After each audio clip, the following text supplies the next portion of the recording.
Hello viewers, welcome to my channel creative art. তো আজকে আমি চলে এসেছি নতুন একটা ভিডিও নিয়ে। তো প্রথমে আমি দুটো আম পাতা কালেক্ট করে নিলাম। তোমরা নিশ্চয়ই আমার থাম্বনেল দেখে বুঝিয়ে গেছো আমরা কি বানাতে চলেছি এখন।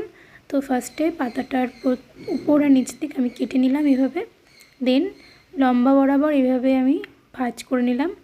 তারপর দেখতে পাচ্ছ এভাবে ভাঁজ দিয়ে উপরটা মুড়িয়ে দেন এইভাবে ফোল্ড করে ব্যাস রেডি আমার কুলো। প্রথম যে কুলোটা বানালাম সেটা আমার কাছে অতটা সুন্দর লাগছিল না, দেখতে পাচ্ছ কেমন অবস্থা। এটা সেকেন্ডটা দেখো ভেঙে গেছে কোনাটা। এবার থার্ড যেটা বানিয়েছি সেটা দেখো একদম পারফেক্ট। তো আমাদের কুলো তো রেডি। তো খেলার জন্য তোমরা কি প্রস্তুত? কুলোটা বানাতে বানাতে আমার তো ছোটোবেলার কথা মনে পড়ে যাচ্ছিল, এরকম কত না খেলেছি।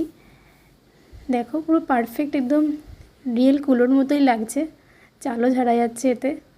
তো তোমাদের কেমন লাগলো ভিডিওটা অবশ্যই কমেন্ট করে জানিও। এরকম আরও ভিডিও পেতে চ্যানেলটি সাবস্ক্রাইব করতে ভুলো না। দেখা হচ্ছে পরবর্তী ভিডিওতে, ততক্ষণ টেক কেয়ার, বাই বাই।